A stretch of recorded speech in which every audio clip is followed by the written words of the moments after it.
Bom dia a todos. Nós vamos tratar de novo sobre a questão de mercado de carbono e fazer uma atualização sobre os relatórios de sustentabilidade. E o cumprimento de uma promessa, né, Eric? Quando a gente fez a primeira reunião sobre esse assunto, a gente bom, ficou obviamente várias pontas soltas, e aí nós fizemos a promessa de realizar uma segunda etapa, né? Então, ó, estamos aqui hoje exatamente para isso.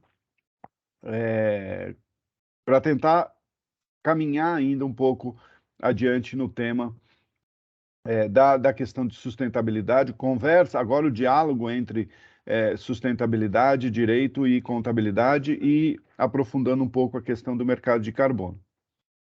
Bom, nós vamos começar com o Eric dando uma atualizada sobre as discussões a respeito das demonstrações de sustentabilidade. Depois, a gente fala, a Tatiana vai apresentar a questão do mercado de carbono. A Tatiana é uma mestranda lá da GV, mas é muito mais do que isso, uma pessoa, uma estudiosa no tema, publicou recentemente um artigo primoroso no Migalhas, coincidentemente na mesma semana que o professor Fernando Scaff publicou um também no Conjur, e com posições complementares, até em alguns pontos divergentes, mas muito complementares, porque deu uma visão, a leitura dos dois artigos dá uma visão bastante clara de quais são os pontos que precisam ser definidos e quais são os caminhos que a gente pode tomar. Então, é uma pessoa altamente qualificada no assunto que vai falar conosco aqui. E depois temos várias outras pessoas que eu quero ouvir, né? Eduardo Flores está aí, também o pessoal de empresa, o Alexandre que ficou escondidinho, o Sérgio que tem novidades, já falou que tem algumas novidades aí. Vamos ver se também eles conseguem colocar o tema. Bom, então, deixa eu passar já a palavra para o Eric. Eric, então, a palavra é sua. Vamos fazer essa atualização de como está a questão de divulgação aí de sustentabilidade. Bom dia a todos. Obrigado, Edson. A minha participação aqui é bastante rápida, só queria trazer mesmo. Vocês estão me ouvindo, né? Tá? É bastante rápida, só queria trazer mesmo a visão, porque acho que a última vez que a gente falou isso, acho que foi até o Alexandre Braddock que trouxe aqui a ideia, que acho que ainda estava em formação, tinha acabado de ser formado o ISSB e como é que estavam essas coisas. Então, acho que a maioria das pessoas já devem saber a respeito disso, mas acho que é interessante a gente comentar o andamento de como é que estão as coisas. Então, só fazer bastante breve, retroagir um pouquinho aqui, só para a gente lembrar dessa história. A gente tem hoje a gente tem nossos relatos de sustentabilidade hoje são bastante. Estava até fazendo uma discussão esses dias, uma pessoa usou um termo que eu gostei bastante, esquizofrênicos, porque você tem os relatos integrados feitos com base no GRI, no IRC, no SASB americano, aí na CDSB, nas metas da OCDE, as metas da ONU, aí você tem do Pacto Global, aí depois você tem alguns setores que o pessoal usa algumas pedaços de framework de setor, por exemplo, setor de cimento tem alguma coisa específica para eles, aí parte de clima daqui, parte do TCFD, começa a virar, aí tem a Brasca, a Dow Jones, é impressionante quando você pega esses relatos, a quantidade de fontes de frameworks formando um só relato, né? E, e, e isso tem sido uma reclamação constante, um desentendimento constante no mundo, não é no Brasil, isso não é uma coisa brasileira, não é uma vantagem competitiva nossa. E acho que em função dessa bagunça mundial, né, o mundo optou por ir na direção de ter um framework único de relato de sustentabilidade. Acho que muito na linha do até o que aconteceu com os relatos financeiros Quer dizer, o IFRS está aí hoje por conta dessa esquizofrenia que era a informação contábil mundial, né? De você ter cada país com seu próprio gap e aí um não conversava com o outro, tal, e aí o que acabou acontecendo é que o IFRS, a Fundação IFS, se propôs a criar um órgão e de fato criou um órgão chamado ISSB, que é o International Sustainability Board, que é um órgão que hoje, na época, tinha a promessa, hoje já tem a realidade, de ter agrupado os principais frameworks. Então, nesse ISSB hoje estão agrupados o SASB americano, o IRC, a CDS, o Flores está aí, esqueci o nome acho que é CDSB, que é a de clima, e o GRI, que também entrou. Então, hoje você tem os principais frameworks dentro desse ISSB. E o ISSB já começou a fazer o seu trabalho, já colocou em audiência pública dois pronunciamentos, uma espécie de estrutura conceitual e o outro em relação ao clima, que já fizeram a primeira rodada de comentários que foram recebidos até 29 de julho, teve uma quantidade enorme, teve acho que mais de 750 comentários nesse que é o General Requirements, que é uma espécie de estrutura conceitual, e tem aí uma agenda de agora começar a colocar em audiência pública uma série de outros pronunciamentos.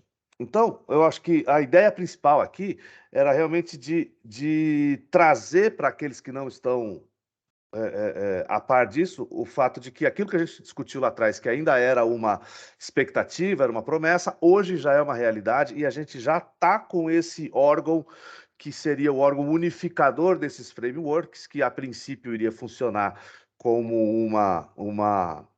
um único framework. Vamos ver se realmente isso vai funcionar. Não estamos sem nenhuma crítica ao EFRAG, e a própria SEC já colocaram questões em relação a dúvidas se isso vai funcionar ou não, mas os próprios elaboradores desses frameworks estão apostando nisso. E então eu queria trazer essa notícia, essa atualização disso e convidar todos que tenham interesse, que participem, que fiquem de olho nas audiências públicas, que fiquem acompanhando. O site é o site do IFRS, não tem como errar, ifrs.org, do lado direito, Sustainability, você vai cair no site do ISSB, lá vai ter todos os projetos que estão em andamento, tem todas as informações. É um site meio chatinho de andar, mas dá para a gente viver com ele. Então, sugiro que aqueles que tiverem interesse, como pessoas físicas, como grupos de estudos, como entidades de classe, como empresas, que participem dessas audiências públicas, que mandem seus comentários. Depois é fácil reclamar quando a coisa está pronta.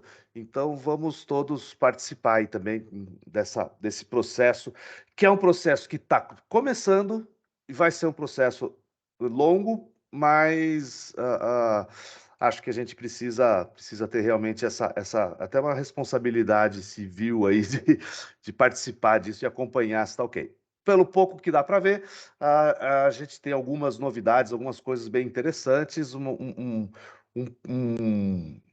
algumas coisas relacionadas a impactos não só no clima, não só nas coisas, mas como isso também impacta as finanças da empresa. É uma reclamação gigantesca que estava tendo em relação aos relatórios, que está tudo bem, maravilha, você está fazendo esse monte de coisa, mas quais são os seus impactos financeiros, como isso daí impacta o investimento, na verdade. Então, são só 2 que estão começando, temos muita coisa. E o Brasil já criou o CBPS, que é o Comitê Brasileiro de Pronunciamentos de Sustentabilidade, que é o primo irmão do CFC, do CPC, que foi criado para ser um espelho do CPC em relação ao ISSB, né?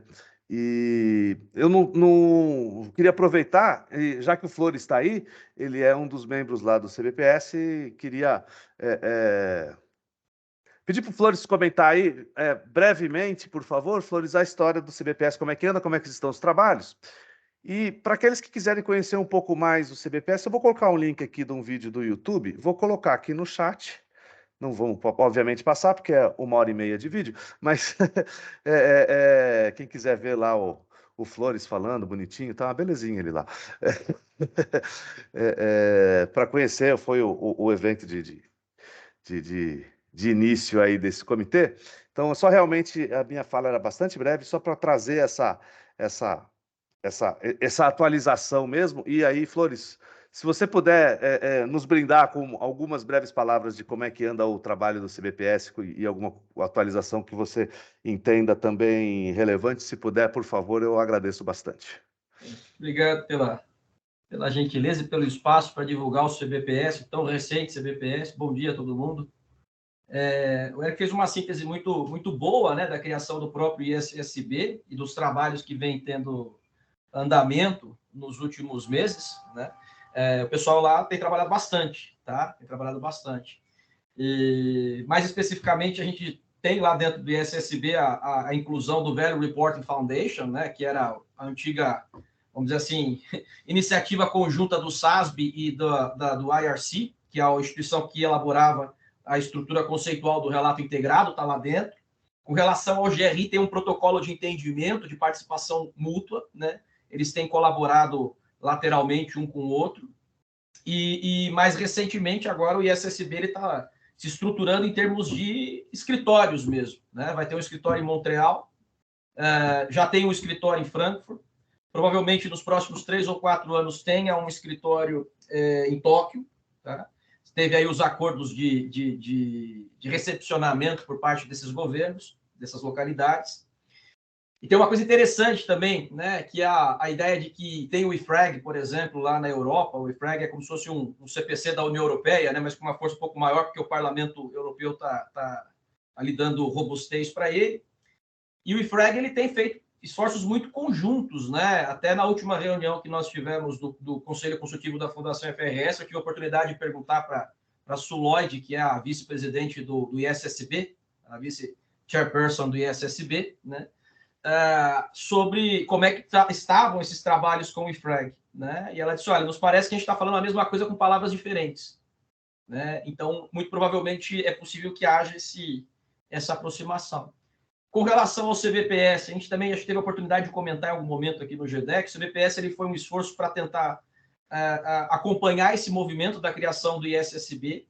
As funções do CBPS, do ponto de vista administrativo, são muito parecidas com as do CPC, ou seja, à medida que o ISSB for soltando os seus documentos, os seus exposure drafts, as suas minutas de norma, a ideia é, no próprio ISSB, comentar isso, mandar as respostas para lá, e por isso a participação em audiências públicas de empresas, de interessados, de acadêmicos, de profissionais liberais que tratam com o tema é fundamental.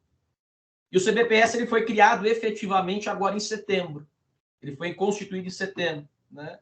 Eu estou na posição de coordenador técnico, né, que trabalha nessas relatorias. Ele tem a mesma composição do CPC, em termos das entidades fundadoras da Fundação CPCS agora, né?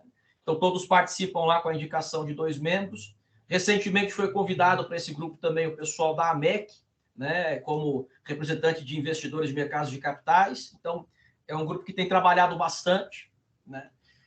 Tanto na resposta, quanto, por exemplo, na discussão dos temas, quanto no monitoramento do que tem acontecido em termos de relatório de sustentabilidade, sempre pensando nisso que o Eric falou, né?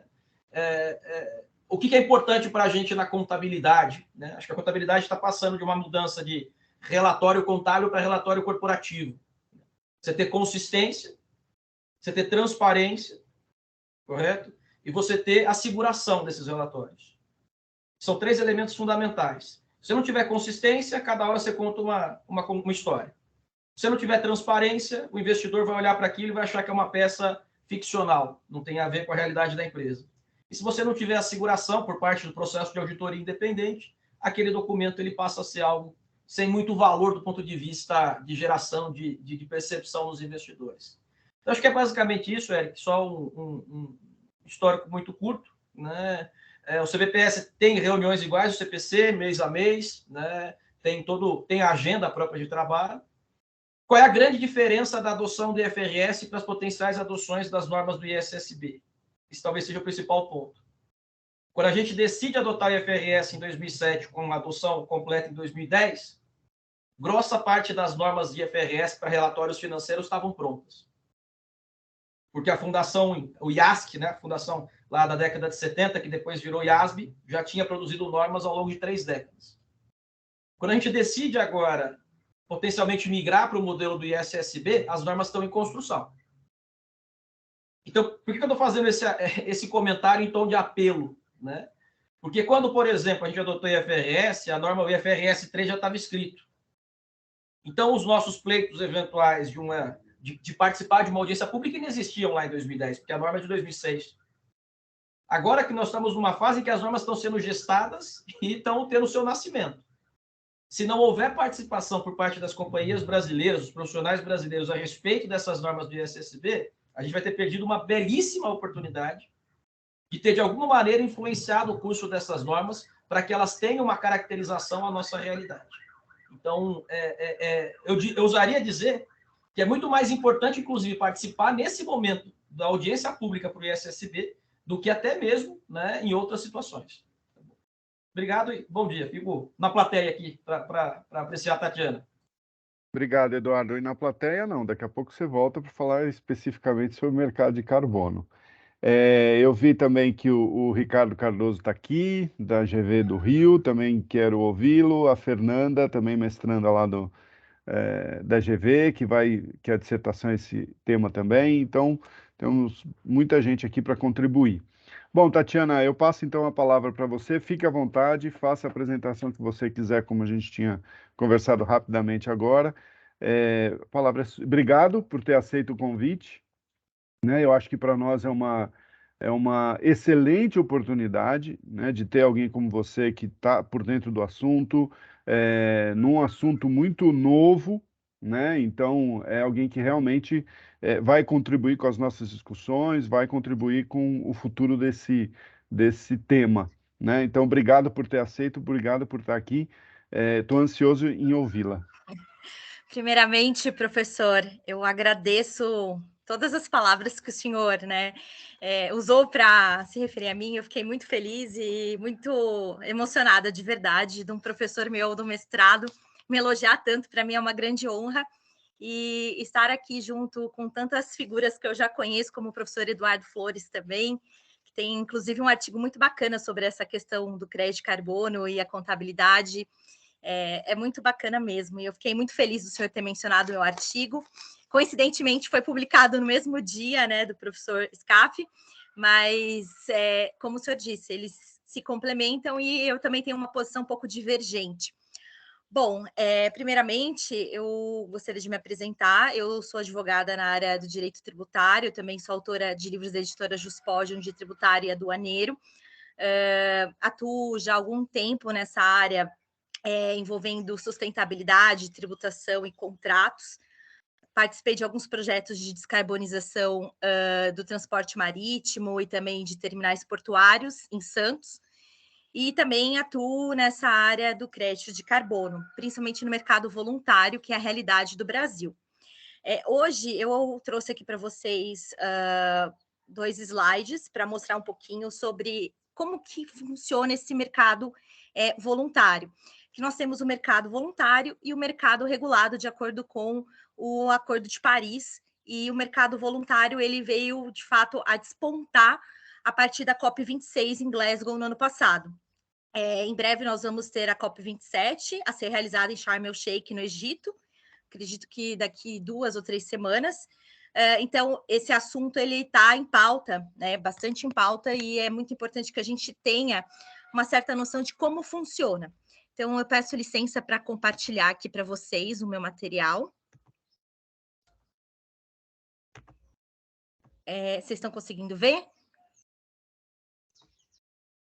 material? Não, ainda não. Ainda não? Ainda não. Só um momento. Acho que agora sim, né? Sim, agora sim. Agora sim. Yes. Ai, que bom. Você pode ir para a tela cheia, por favor? Ah, sim. Eu coloquei para apresentar. Tá certo agora? Agora deu. Vamos lá. Tá, perfeito. Bom, então eu fiz essa apresentação. Eu trouxe para vocês aqui um pouquinho do que a Way Carbon, que é uma atuante no mercado brasileiro muito famosa, junto com outros atuantes nessa parte de crédito de carbono. Ela publicou faz umas 2 semanas um estudo sobre como que está o mercado de crédito de carbono, o mercado voluntário hoje, e é algo que vocês conseguem ter acesso na própria página da Way Carbon. Então, para a gente entender um pouquinho, quando a gente fala de crédito de carbono, a gente está falando de algo que, de fato, ainda está para nascer, tá? Então, a gente fala de um potencial ativo ambiental. Não é algo concreto. Então, a gente tem que entender que é um potencial ativo ambiental e qual que é o caminho que ele percorre para ser um ativo ambiental. Isso é muito importante para a gente fazer a distinção, tá? Então, nesse caso, a gente tem que entender que há algumas etapas a serem cumpridas. E aqui nós temos alguns atores nesse projeto, de como que você vai, desde o potencial ativo ambiental para esse ativo ambiental ser concretizado. Primeiramente, a gente vai ter aqui, nesse caso, um estudo de viabilidade, tá? O estudo de viabilidade é quando você tem uma empresa que tem um know-how que ela vai verificar qual, de fato, no caso, a viabilidade daquele projeto, ele ser algo apto a gerar o crédito de carbono. Então, nesse caso, nós vamos ter uma empresa que vai olhar para aquela área e daí, nesse caso, ela vai verificar se, de fato, você tem um potencial para gerar crédito de carbono. Nesse caso, nós vamos ter aqui a elaboração de um documento de concepção do projeto. Esse documento, ele vai demonstrar aqui qual que é a viabilidade anual. Então, geralmente, a gente tem um estudo por 30 anos desse projeto. E esse projeto, ele vai passar por uma validação da empresa de auditoria. Então, você tem uma empresa de auditoria que ela é, de fato, uma empresa independente. Então, a gente tem todo esse caminho até chegar no ativo ambiental. Depois que você passa por essa validação por meio da empresa de auditoria, verificando a possibilidade de gerar crédito de carbono, e a gente fala não apenas de floresta em pé, que daí a gente pensa em RED+, por exemplo, mas também em relação à energia, que eu vou mostrar para vocês no GCC. Nós também teremos o registro do projeto nas plataformas. Então, nós temos as metodologias que elas são aplicadas, nesse caso, né, de acordo com os padrões de certificação internacional, essas metodologias aprovadas, e depois esse projeto, que vai conter aqui o proponente do projeto, que, de fato, ele realiza a concepção do projeto e também, concomitantemente, você tem a figura do proprietário da área. Então, nós temos, por exemplo, no Verra, que a gente registra RED+. RED+ é quando a gente fala de floresta em pé, tá? Que é, no caso, o maior potencial de geração de crédito de carbono no Brasil. Neste caso, do Verra, nós vamos ter o registro do PD, do projeto, né, de desenvolvimento de crédito de carbono, e, nesse caso, nós vamos ter tanto o proponente, que é o proprietário da área, como também aquela empresa que realiza o projeto. Então, você tem todas essas etapas em relação ao Verra. E agora que eu quero mostrar para vocês aqui, saindo um pouquinho da minha apresentação, eu vou mostrar o site, como funciona, tá? Eu já deixei aqui acessado. Bom, o Verra, tá? Ele é em inglês. Acho que vocês estão conseguindo ver o site agora. Professor? Estamos sim. Então, quando você tem já o projeto realizado, né, no caso, elaborado e já uma validação pela empresa auditora, você vai ter aqui a possibilidade de registrar no Verra.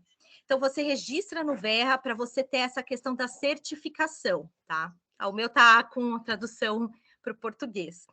Bom, então aqui você tem os projetos de carbono verificado, ou seja, quando você já passa por toda essa auditoria, né? A primeira etapa. Então, vamos ver aqui.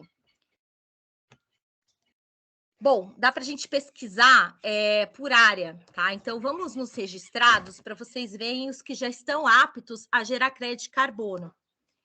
Então, vamos para a área do país, tá? Então, dá para a gente colocar aqui o Brasil para vocês verem. Brasil.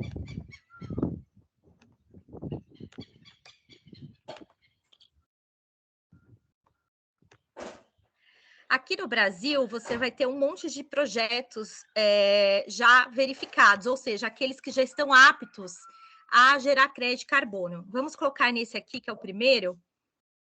Como vocês estão vendo, tem vários proponentes, né? Então, aqui o resumo do projeto. A gente tem aqui, que são vários proponentes, isso no Verra, já está registrado.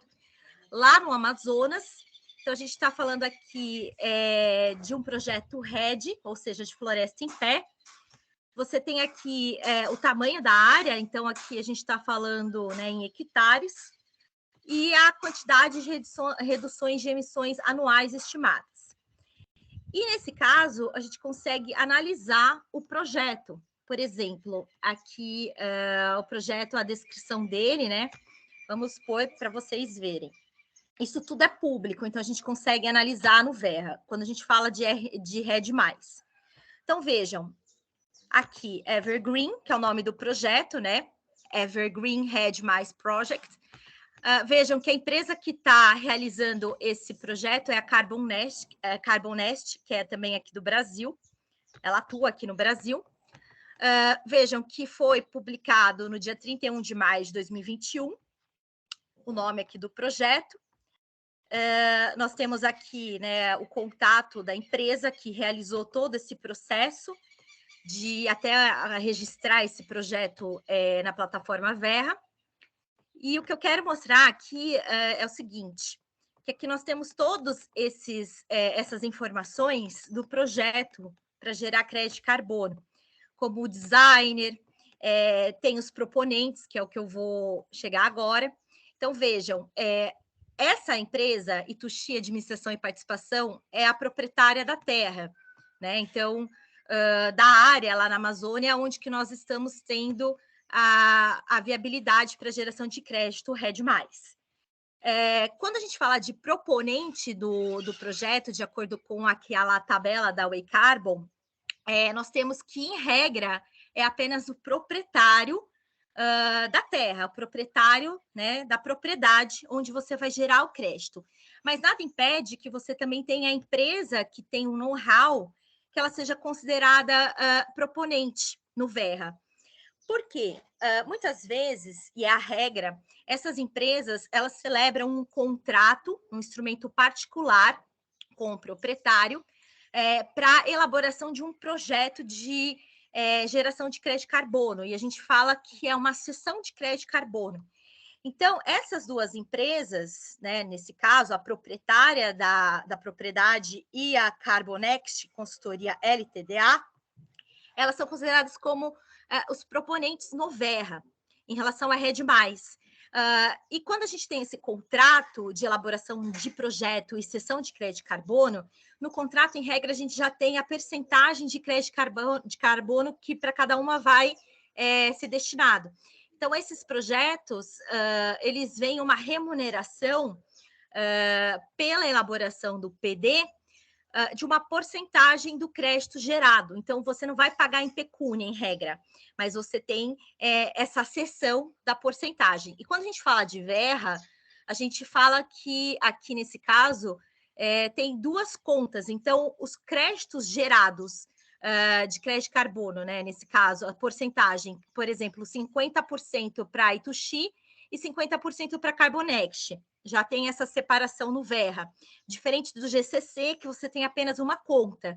Então, embora você tenha um contrato entre particulares e que você tem essa divisão, né, dos créditos, a porcentagem para uma parte 60%, para outra 40%, enfim, não tem problema você ter essa distinção.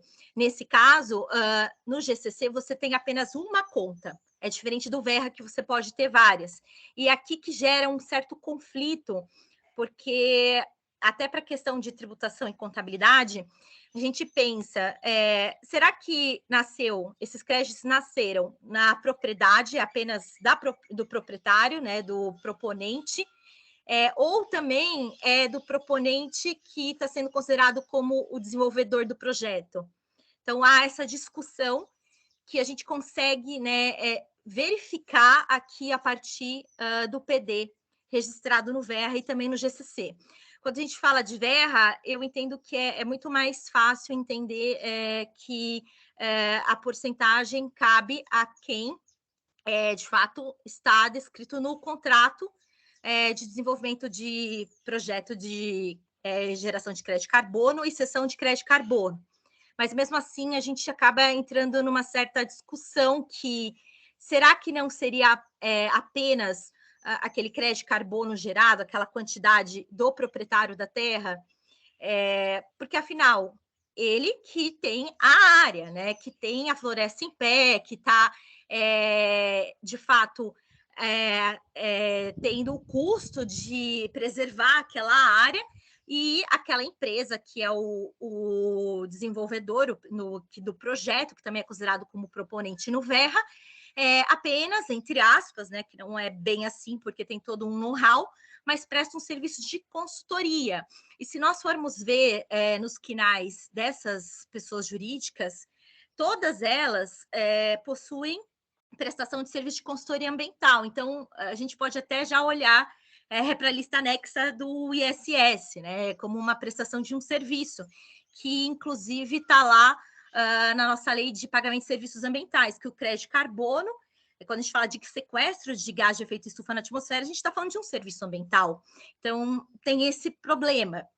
E, muitas vezes, esses contratos, eles prevêem também uma parcela da remuneração em pecúnia. Então, por exemplo, você tem a parte do projeto que a empresa vai desenvolver, e o proprietário da terra tem que pagar um valor, por exemplo, de R$500 mil para a empresa, para remunerar esse serviço de consultoria de elaboração do projeto.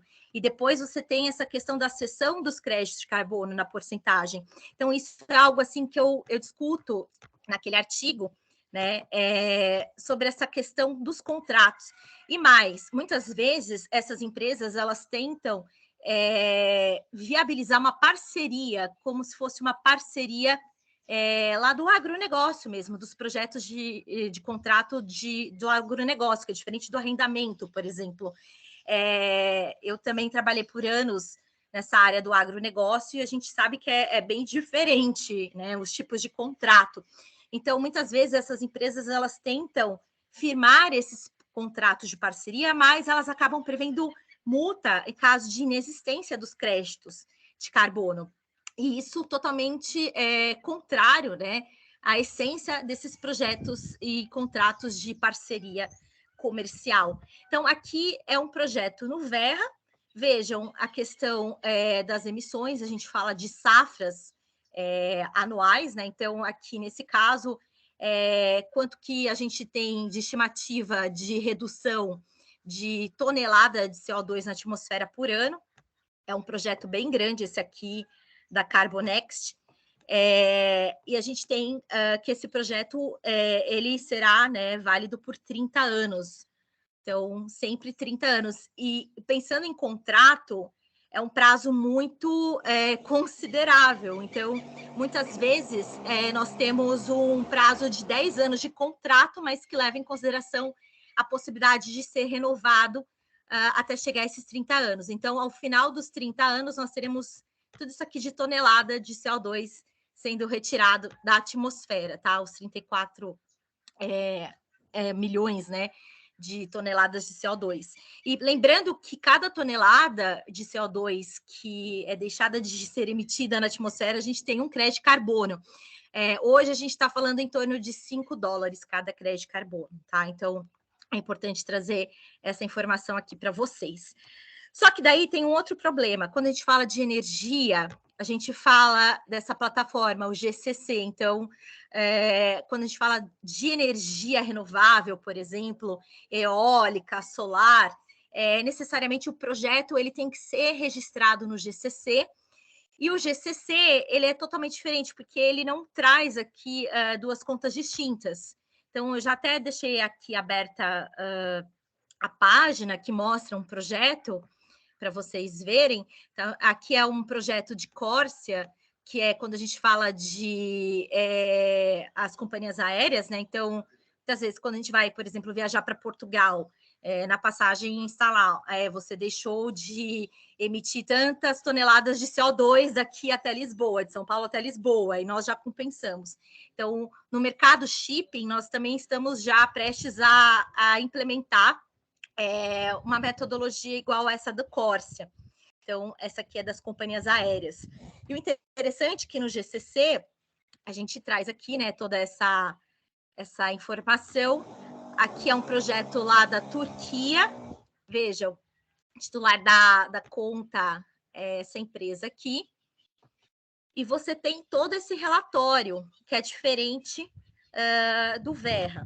Então, como eu disse, em que pese a essa possibilidade de nós termos a separação dos créditos a serem gerados, vejam que aqui é um projeto de 2020, os créditos, eles nascem em apenas uma conta. Então, é diferente do Verra, que nós temos duas contas, por exemplo, né? Que daí é muito mais fácil para identificar a quem pertence. Então, essa é a situação que eu queria trazer aqui em relação a essa questão do projeto. Voltando um pouco para a nossa apresentação, depois desse registro do projeto, nós vamos ter ainda a elaboração do relatório de monitoramento, tá? Então, durante esse prazo do projeto, que é um prazo de 30 anos, nós vamos ter essa elaboração de relatório de monitoramento e depois, novamente, uma verificação pela empresa de auditoria. E, por fim, logicamente, o registro do crédito. Então, você já tem o ativo ambiental. Aqui tem todos essa etapa, né? E todos esses atuantes no mercado voluntário. Então, daí você tem essa possibilidade das empresas, elas, né, de fato, adquirirem esses créditos para compensar as suas emissões de CO2 na atmosfera. Aqui eu trouxe para vocês, de acordo com o relatório da Way Carbon, que foi publicado, como eu disse, há pouco tempo na plataforma deles. Vejam que aqui nós temos os principais atuantes, né, de desenvolvedores de projetos, os traders, aqueles que, de fato, realizam a venda do crédito de carbono. Então, nós temos aqui o Carbon Reset, enfim, os financiadores, os compradores finais, né, as empresas que querem se tornar net zero. O BNDES também ele tem, de fato, atuado bastante nessa prática. Nós tivemos, inclusive, recentemente, um chamamento público para aquisição de crédito de carbono. Então, várias empresas participaram. E é basicamente isso que eu queria mostrar em relação a essa questão mais prática do mercado voluntário. É interessante quando a gente traz para o direito tributário, para a contabilidade, essa prática, porque ela contribui bastante para que seja mais claro, né, o que a gente realmente está lidando. Então, vejam, a gente está falando de um potencial ativo ambiental que tem que percorrer todo esse caminho para se tornar, de fato, um ativo ambiental, para a gente ter a comercialização na Bolsa de Chicago, por exemplo. E o Brasil, ele ainda está muito na fase inicial de definir a natureza jurídica do crédito de carbono. Se nós formos ver pela questão de elaboração de projeto, enfim, a gente está falando aqui de uma prestação de um serviço, porque é uma consultoria ambiental. Inclusive, as empresas que desenvolvem esses projetos, como eu mencionei nos seus quinais, têm lá a consultoria de serviços ambientais. Então, é muito discutível, né, a natureza desses contratos. Seria uma prestação de um serviço, que inclusive você tem uma multa caso esses créditos inexistam, ou de fato seria uma parceria comercial igual do agronegócio? Mas aí você tem essa multa que descaracteriza totalmente a assunção dos riscos, né? Para gerar aquela commodity, que no caso do agronegócio a gente fala da soja, do milho, do algodão, enfim. Então, é algo que a gente ainda está encaminhando e que ainda gera muitas dúvidas e muitas discussões. Eu sei que o meu artigo ele causou um certo problema, né? Porque eu trago todas essas informações e muitas vezes os atuantes no mercado eles se sentem um pouco acuados, porque de fato nós temos os riscos tributários eles são enormes. E não apenas eu entendo dessa forma, mas muitos outros advogados de grandes escritórios, inclusive, também já se manifestaram nesse sentido. Então, para o Brasil, ainda é tudo muito incerto. Então, nós temos uma insegurança jurídica que ronda esse mercado voluntário, e eu entendo que nós devemos ter um pouco de paciência e também cuidado, né? Principalmente esses que estão se aventurando sem muitos cuidados no mercado voluntário de crédito de carbono.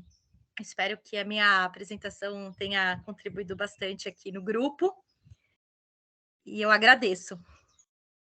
Tatiana, foi fundamental a sua apresentação. Eu que quero agradecer aqui em nome do grupo, porque você colocou muito bem, né? Para a gente definir a parte de tributação, a gente precisa primeiro passar, e não só a tributação, mas a jurídica de uma maneira geral, a gente precisa passar, né, por uma definição de quais são os riscos e as responsabilidades assumidas no contrato, de quem são esses riscos e essas responsabilidades e qual a forma de remuneração, né? Então, é fundamental que a gente entenda o que está acontecendo. O Rodil já levantou a mão. Antes, Rodil, deixa eu só colocar uma questão aqui que a Luciana Pereira trouxe, Tatiana. E aí eu vou pedir, quem quiser fazer pergunta, se puder fazer no microfone, para nós é melhor, né? Fica mais interessante. Luciana, você quer colocar viva voz ou eu leio seu e-mail, sua mensagem aqui? Oi, Edson, tudo bem? Não, eu posso colocar a pergunta, não tem problema algum. Só para me apresentar, eu sou Luciana Viana Pereira, sou advogada também, Tatiana. Trabalho com ESG faz tempo e atualmente estou na Secretaria de Planejamento do Estado do Rio de Janeiro, assessorando do ponto de vista do Estado, né? Não do particular, mas do ponto de vista do Estado, assessorando a Secretaria na implementação de políticas públicas voltadas à criação de uma bolsa de ativos sustentáveis aqui no Rio, né? Uma bolsa de comercialização de ativos ambientais, não só de créditos de carbono, né? E então, assim, Tatiana, parabéns pela apresentação, eu acho que foi excelente. A gente compactua de todas um pouco do conhecimento desse mercado. Eu não sou advogada tributarista, nem sou contadora, eu sou advogada ambiental e contratual, né? Minha história é da advocacia ambiental, contratual e societária, então eu sou esse bichinho esquisito mesmo. Que não tem uma área só, mas atua mais de 20 anos com 3 áreas pelo menos. E a minha pergunta, Tatiana, é porque, assim, justamente porque a gente está estruturando de alguma maneira, esse arcabouço legislativo, a gente tem vivido muito as discussões relacionadas à falta de uma definição de natureza jurídica para o crédito de carbono, mas não só para o crédito de carbono, para ativos ambientais. E aí eu vi que você tocou em alguns momentos da sua apresentação, você disse que o ativo ambiental ele nasce, né, o crédito de carbono, né, o ativo ambiental, especificamente o crédito de carbono, ele nasce a partir do momento em que você tem a certificação, a verificação e a emissão desse crédito. Eu discordo um pouco dessa visão, eu só queria entender, porque eu acho que o ativo, e a gente precisa começar a reconhecer o ativo ambiental como bem que ele é passível de certificação, tá? Mas eu vi que você colocou que você entende que o ativo ambiental é já o pós-certificado, tá? Eu já acho que o pós-certificado, depois que você passou por todo o processo, que você já teve a acreditação do crédito, ele já não é mais o ativo ambiental, ele já é o crédito de carbono de fato. Então, né, ele já vira um título, ele já pode eventualmente virar um título comercializável, inclusive. Então, eu queria entender, assim, de onde vem a tua definição, porque eu acho que vai agregar para a gente, né, nesse estudo que a gente tem feito aqui do lado do estado do Rio. Obrigada. Obrigada pela pergunta. Então, o que acontece é que a gente vê essa questão dos riscos durante o processo, né? Então, você tem esse potencial ativo ambiental. Então, vamos supor, um projeto RED+, né? A gente olha para a Amazônia, agora está todo mundo olhando para a Amazônia, mas tem o Pantanal também, que é um bioma fantástico, mas que ainda não está na mira dessas empresas. Todo mundo quer proteger a floresta amazônica. Então, você olha para aquela região e você vê um potencial ativo ambiental de floresta em pé, RED+. Brasil, a gente pensa muito em RED+, mas também tem a questão das energias renováveis. Agora, nós vamos ter a questão, né, da implementação dos projetos de energia offshore, energia eólica, que muitos países europeus, como a Alemanha, já vem implementando. Então, o Brasil ele vai começar agora ter, né, daqui por diante, esses projetos de forma mais, assim, contumazes, né? Mas, pegando a floresta em pé, quais são os desafios que você tem na floresta amazônica? O garimpo é ilegal, você tem essa questão da invasão de terras, então você tem toda essa situação que muitas vezes ali inviabiliza você gerar os créditos.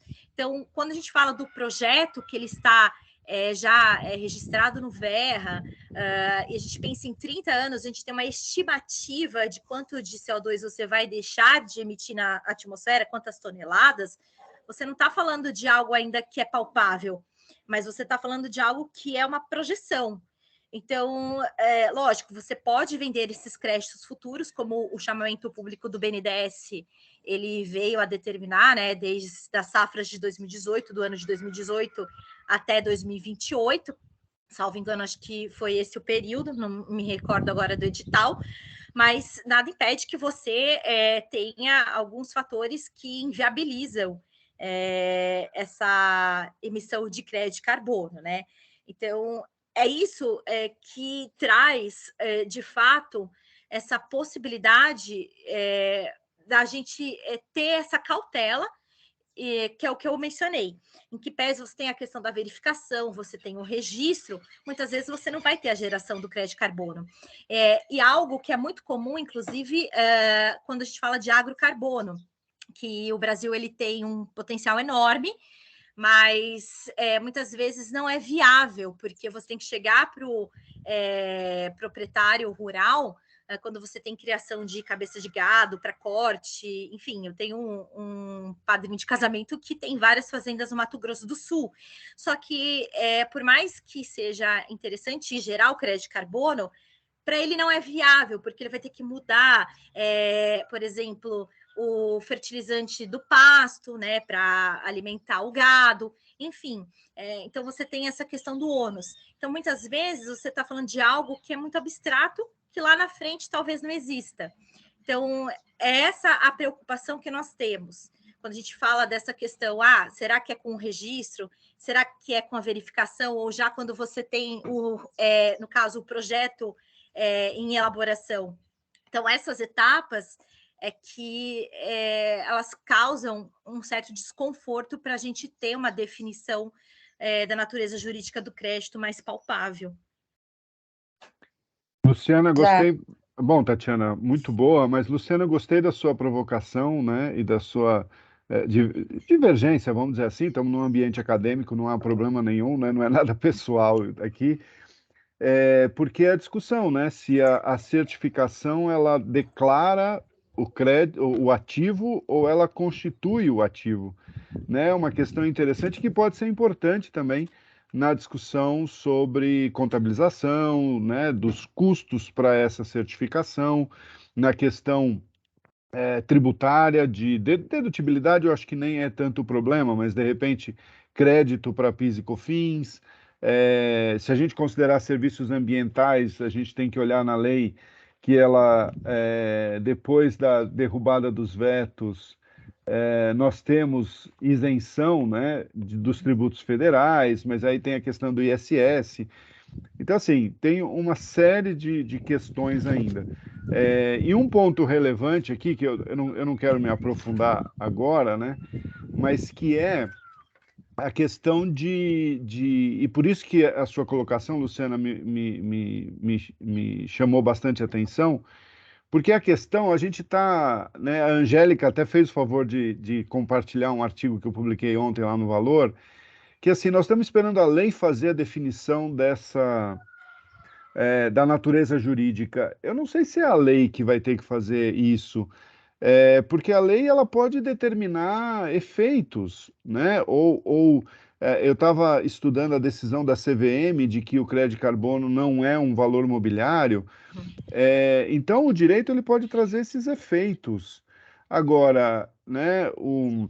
O direito não pode dizer que o raio solar é nuvem do mar, que o raio solar é nuvem, é ondas do mar, entendeu?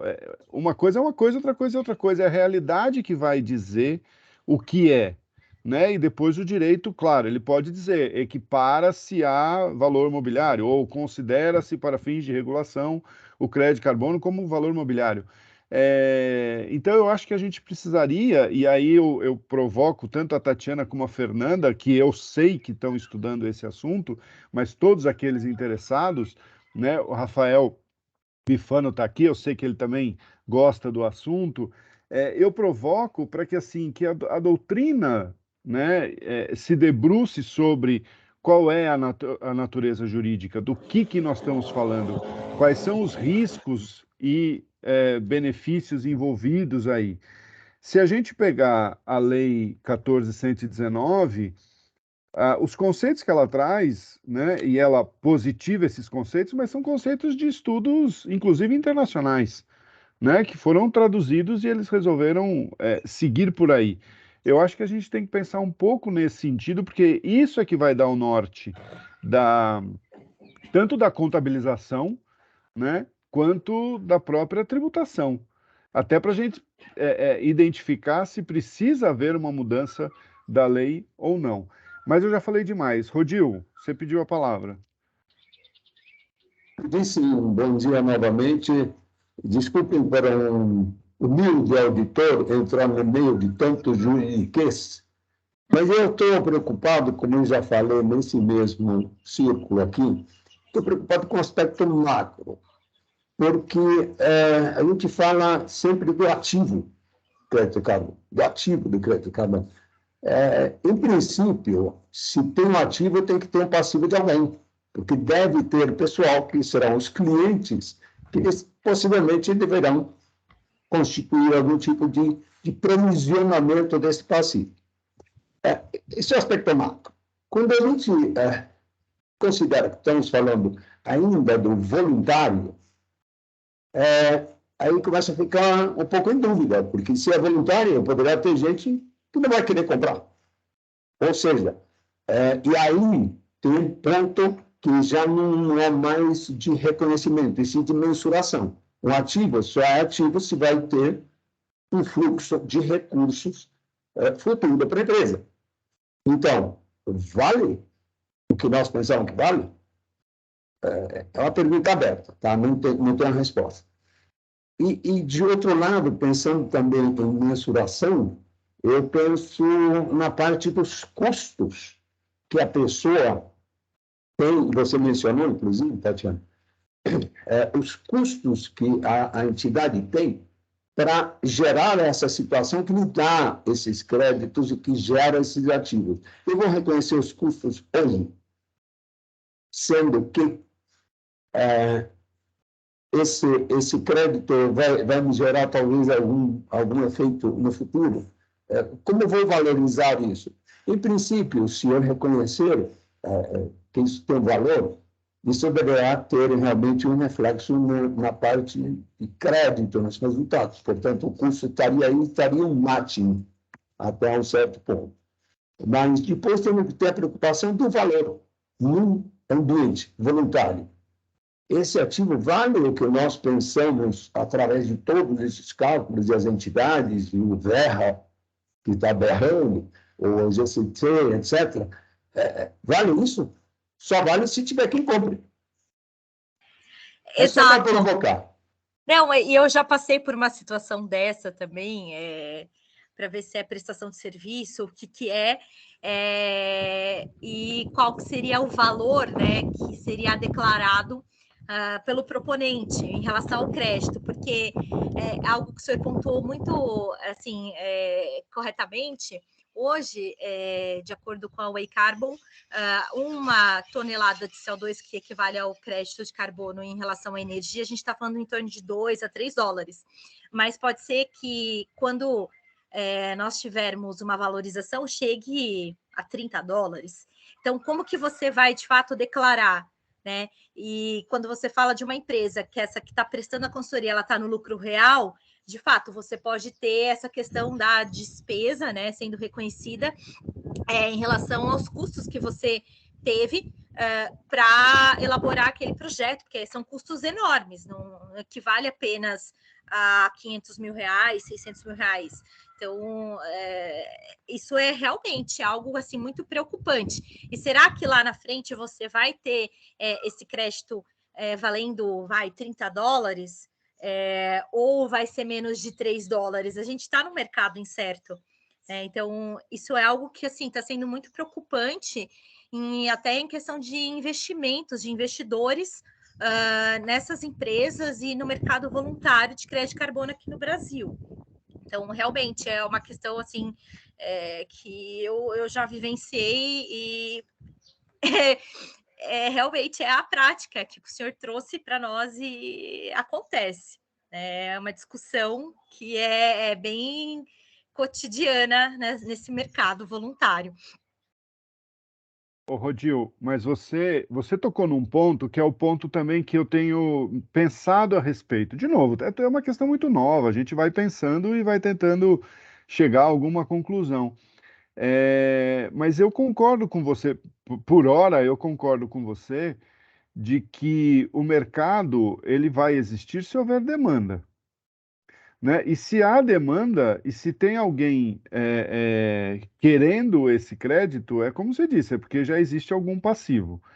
Enquanto a gente tiver meramente em iniciativas espontâneas de responsabilidade socioambiental das empresas, ESG e coisas desse tipo, ok, às vezes a gente pode até discutir o passivo, se esse passivo existe.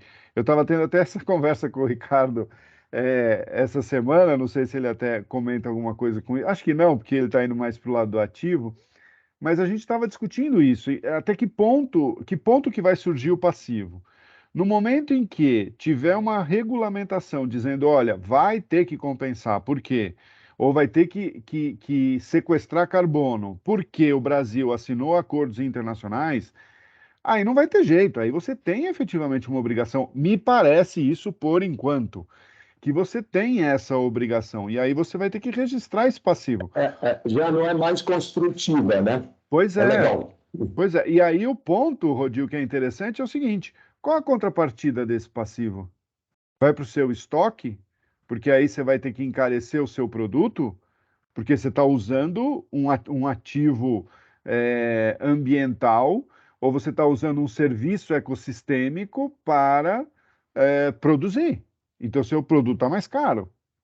E aí isso repassa para o consumidor. O consumidor vai ter que arcar com isso também, parte o consumidor, parte o acionista. Não tem como, por enquanto, parece que tem que ser assim. Só que o mercado ainda está muito, apesar de várias iniciativas, ele ainda é espontâneo, vamos dizer assim. E Tatiana, quando você coloca valor de $5, eu estava lendo alguns artigos que atrela até o preço, por exemplo, ao petróleo. Porque quanto mais petróleo, tende a subir o preço. Se o petróleo cai, tende a cair o preço. E às vezes nem viabiliza o negócio, nem viabiliza o projeto. Eu não sei se $5 hoje a tonelada viabilizaria um projeto, né? Então, só que quando for obrigatório, não vai ter jeito. Viabilizando ou não viabilizando, se não tiver mercado para comprar, a empresa vai ter que sequestrar de alguma maneira, né? E eu acho que isso são elementos fundamentais para a gente definir natureza jurídica, por consequência, a tributação, por consequência, o registro contábil. Mas fala, Rafael. Um bom dia, o Edson comentou, eu sou bem novo nesse assunto, né, mas acabamos nos conhecendo aí numa iniciativa do Lab, e agradeço aí pelo convite de poder assistir hoje. Tatiana, quando você estava comentando da parceria, né, de fato, acho que parceria onde um não assume risco não é parceria, muito difícil, né? Mas me invocou uma outra coisa na mente, que talvez, eu não sei, como sou novo nas discussões, não sei se já passamos por isso. O modelo me lembrou muito, quando você mostrou o projeto, uma sociedade em conta de participação, que às vezes a gente vê para desenvolvimento imobiliário, esse tipo de situação, né? Talvez seja interessante trabalhar com um conceito parecido, porque, pelo menos eu sou da opinião de que não existe lacuna jurídica no Brasil, né? Nosso sistema não admite. Então, em algum lugar da lei sempre vai cair, né? Pode ser especificado futuramente, mas em algum lugar cai. Essa relação te soa mais como uma sociedade em conta do que prestação de serviço ou parceria?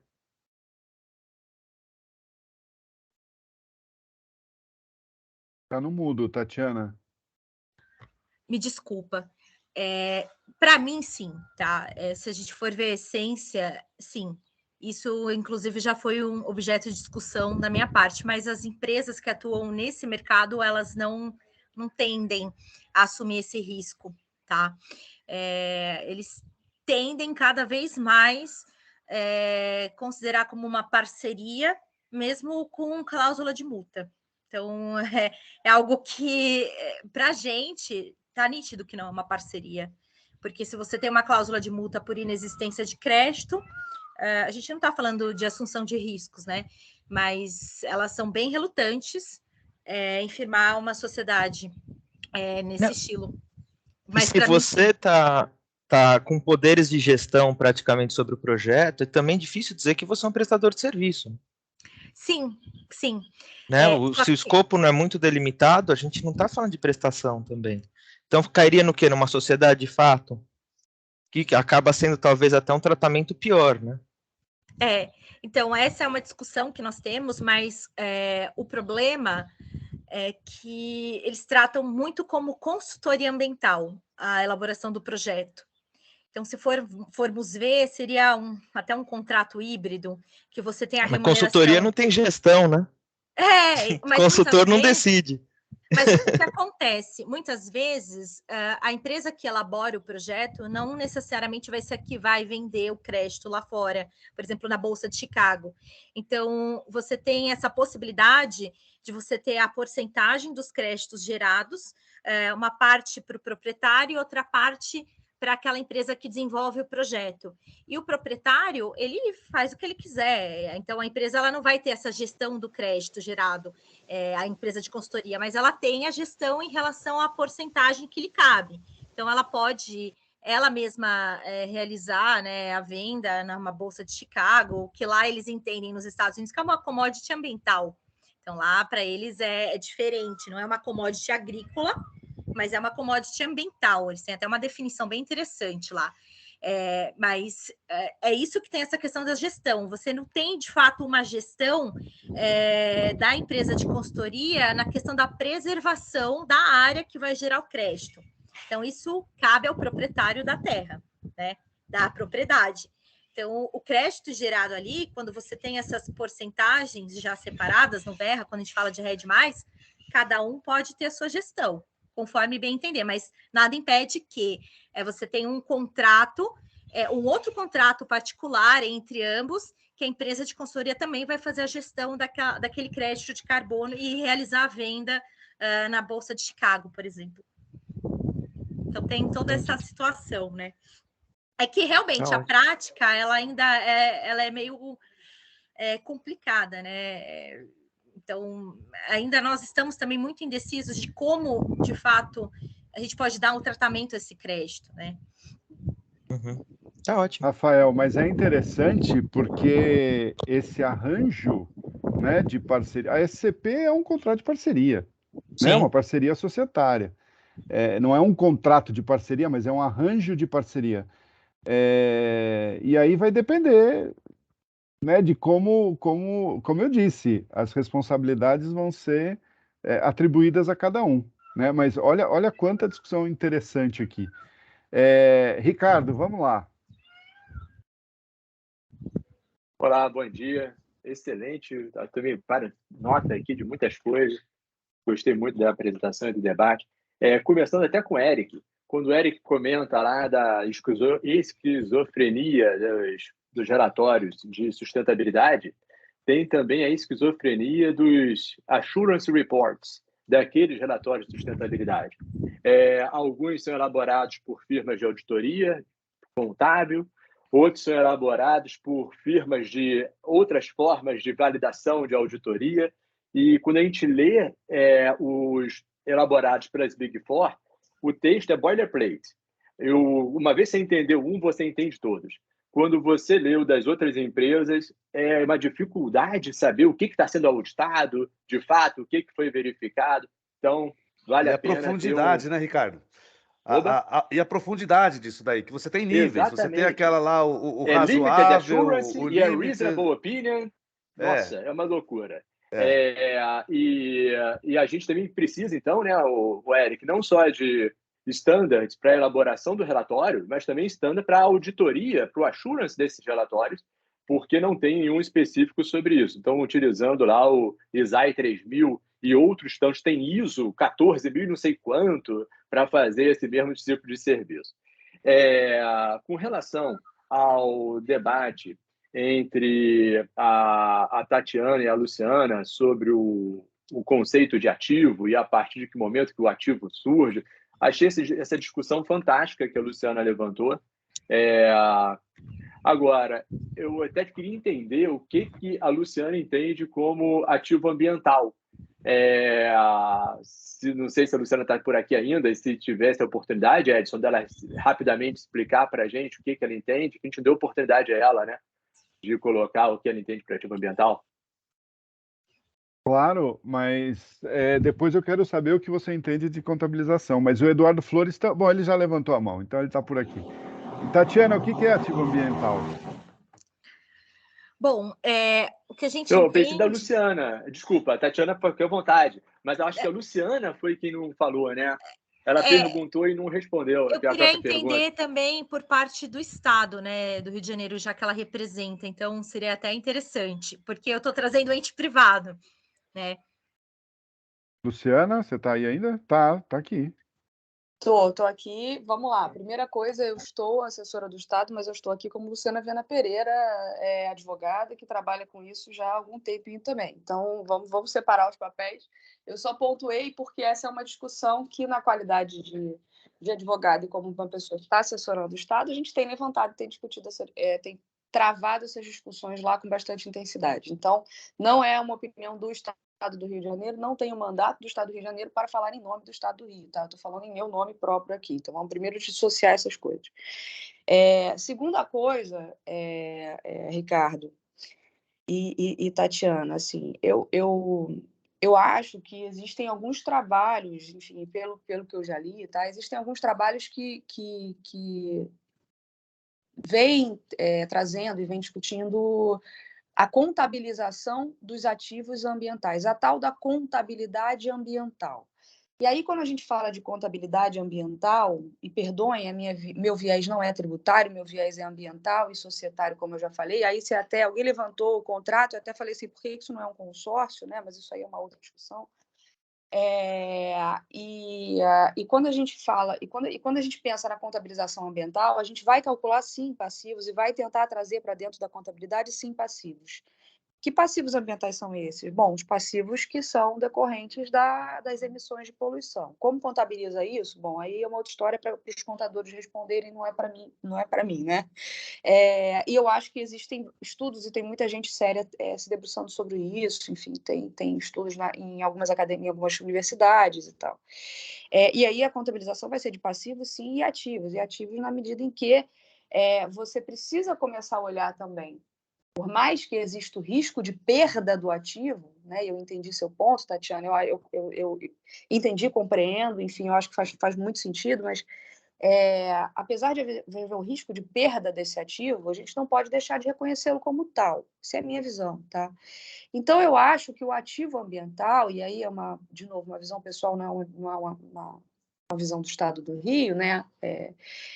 Eu acho que o ativo ambiental, a gente precisa reconhecer o ativo como ele é, e como algo que ainda que seja o potencial de ser monetizado, né? Ou que tem o potencial de se transformar num título. Essa visão de que o ativo ambiental só existe a partir do momento em que eu tenho um crédito de carbono comercializável, porque eventualmente eu tenho um risco de perda do ativo, qual é a diferença disso para o nosso estoque? Né? Qual é a diferença disso para um estoque de material? Eu também posso perder o estoque de material. Né? A gente vai, até onde eu sei, de novo, meu conhecimento de contabilidade é muito parco, né? Até onde eu sei, a gente não deixa de contabilizar o estoque porque a gente tem o risco de perda dele. Né? A gente tem seguro, eventualmente, para poder cobrir o risco de perda. Então, a minha visão de ativo ambiental seriam os ativos que efetivamente podem ser aproveitáveis ou podem ser sujeitos e submetidos a um aproveitamento econômico em algum momento, tá? A partir de uma eventual transformação disso num título, que aí a gente precisa olhar também para o decreto, né? O decreto de mercado, que regulamenta a Política Nacional de Mudanças Climáticas do governo federal, em que classificou esses créditos, né, como um ativo financeiro e um ativo ambiental. Então, assim, eu acho que a gente tem muito a discutir. Eu não trago soluções, tá, gente? Eu trago uma visão do que é ativo ambiental para mim, mas eu trago dúvidas. Eu acho que a gente precisa evoluir muito ainda nessa conversa. E eu concordo com o Edson quando ele diz que quem define natureza jurídica não é a lei. E você citou o parecer da CVM. Esse é o ponto. A lei, em algum momento, disse que o crédito de carbono era título mobiliário, nem valor mobiliário ela dizia. E a CVM, num parecer muito bem escrito, ela desconstruiu isso, né? O direito, ele reconhece a realidade, mas a gente precisa trabalhar essa realidade melhor, e precisa entender melhor essa realidade. E eu gosto muito desse fórum e agradeço até a oportunidade de participar, recebi o convite lá, porque a gente faz parte do LAB, pela CEPLAG, por isso que eu me inscrevi, e estou aqui aprendendo e conversando e tentando trazer as minhas angústias pessoais, que eu tenho certeza que são de muitos aqui, mas eu acho que a gente precisa começar a fazer esse debate de uma forma um pouco mais integrada. A minha visão é que as pessoas estão discutindo nos seus quadrados. E, assim, a gente precisa olhar para que a gente faça esse mercado de fato acontecer e não manter o mercado como ele está hoje, porque hoje o serviço faz sentido e funciona, porque a comercialização está acontecendo fora do país. E o serviço, se a gente for lá olhar para a regulamentação do Banco Central de exportação de serviço, ele está com tributação zero. Então, por enquanto, está maravilhoso para quem está comercializando. Né?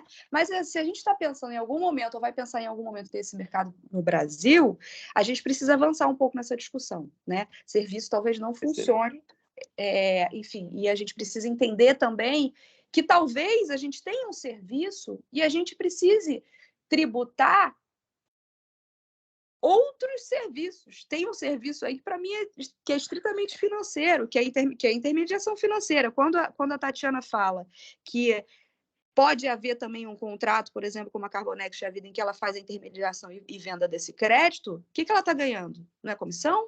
ela não está agindo como uma corretora aí? Assim, eu acho que a gente precisa discutir de uma forma mais integrada isso. E o ativo financeiro tem outras vantagens, porque a gente passa por uma tributação de OF, mas também não dá para fazer definição de natureza jurídica só por tributação. Enfim, tem muita coisa aí, tá? Eu estou trazendo só um pouco das angústias, dos debates e das coisas que, de alguma maneira, a gente vem conversando, e eu acho que esse fórum é importante, eu acho que a gente precisa levar ele para um nível muito grande, isso no Lab, de alguma maneira, acontece também, mas a gente precisa ter uma discussão um pouco mais integrada entre todos os interesses e todos os atores e todas as ações. Bom, desculpa, já falei demais. Legal, Luciana. Obrigado. Eu te pedi para explicar um pouquinho o que você entende pelo ativo ambiental, né? Porque eu estava entendendo que a Luciana estava focando no crédito de carbono como sendo o ativo objeto de contabilização. Eu não sei, Tatiana, se eu estou interpretando mal o que você disse, mas eu entendi que você estava focando o recurso. Vamos tirar a palavra ativo da conversa, vamos chamar de recurso. O recurso objeto de discussão na fala da Tatiana, eu entendi que era o crédito de carbono per si. Quando a Luciana coloca que o ativo ambiental é aquele que é passível de vir a gerar crédito de carbono, estão falando, me parece, de outro recurso. Esse outro recurso, pelo que eu entendi da fala da Tatiana, pode ser a floresta de pé, pode ser o parque eólico ou fotovoltaico. Esse outro recurso, parque eólico, fotovoltaico, talvez ele já seja, talvez não, ele já é hoje reconhecido como ativo. Não como ativo ambiental, não temos essa definição, mas temos como ativo imobilizado, lá na empresa que gera o fotovoltaica, a energia elétrica, seja fotovoltaica ou elétrica, ou eólica. Também pode ser, esse ativo já está hoje contabilizado como ativo biológico, dependendo da floresta e como que a empresa, que é dona da floresta, gerencia a transformação biológica daquela floresta. Agora, chamar o parque eólico de ativo ambiental, ou se tem um componente de ativo ambiental naquele mobilizado, aí eu acho que é uma evolução que é desejável que a gente tenha o debate, sim, Edson, mas eu acho que é uma evolução bastante audaciosa, querer desmembrar o ativo imobilizado ou o ativo biológico nesses componentes daquilo que é ambiental, mas enfim. O que eu gostei muito da apresentação da Tatiana foi o último slide. Se você pudesse compartilhar de novo a tua tela do teu último slide, Tatiana, eu te agradeço, porque eu estava enxergando que existem 3 empresas, 3 atores nesse negócio, talvez 4. Eu enxergo aquela, e aqui eu vou usar, Tatiana e Luciana, me perdoem, vocês que são especialistas, o vocabulário menos sofisticado e equivocado. Eu vejo que tranquilamente que tem a empresa que origina o crédito de carbono. Eu estava aqui pensando na empresa que origina o crédito de carbono como aquela que tem a geração elétrica fotovoltaica ou eólica, ou aquela que mantém a floresta de pé e captura os gases de efeito estufa. Essas que eu estava achando, que eu enxergo como originadora do crédito, você chama como, Tatiana, aqui nos teus balões?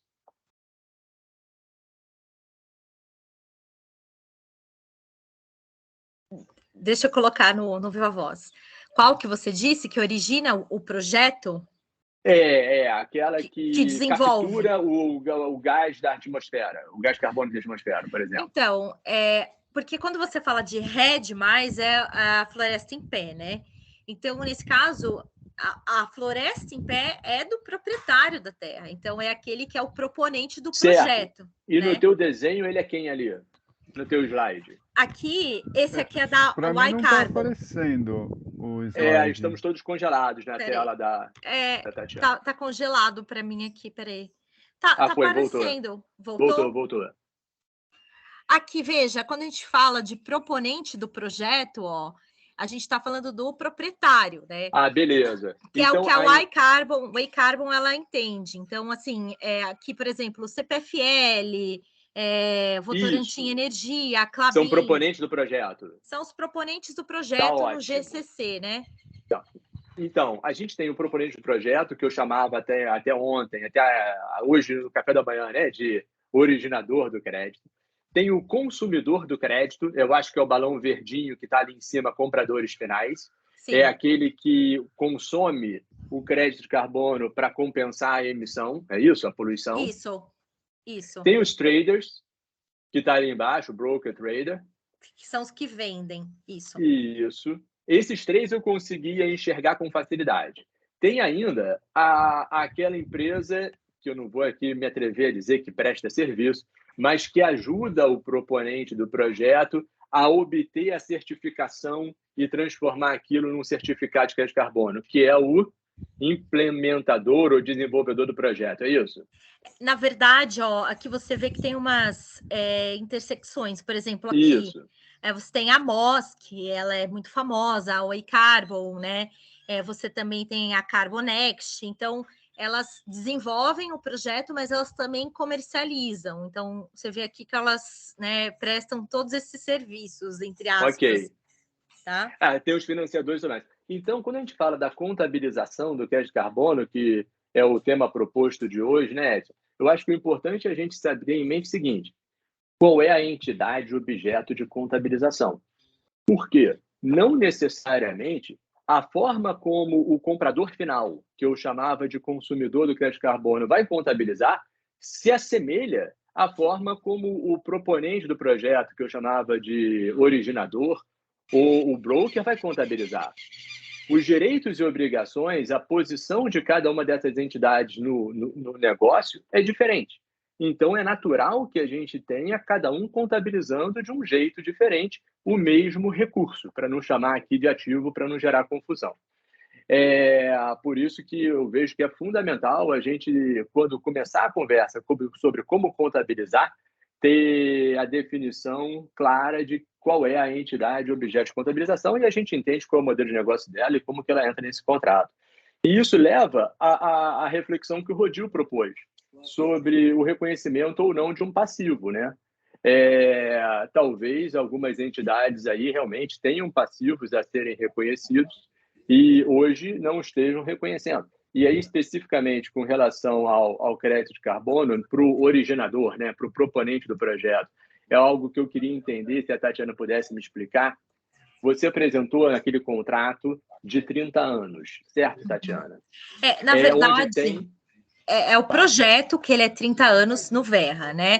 Desculpa, projeto, o termo Isso. não seria contrato, projeto. Isso. Geralmente, os contratos, eles tendem a ser de 10 anos ou até de 30, tá? Então, não quer dizer que entre o proponente do projeto, que é o proprietário da área, da propriedade, e o desenvolvedor, nós vamos ter um projeto um contrato de 30 anos, tá?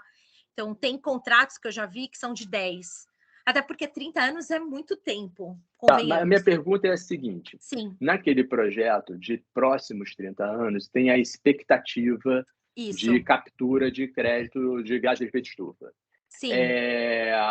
Mas quando que o crédito de carbono é entregue na mão desse proponente do projeto?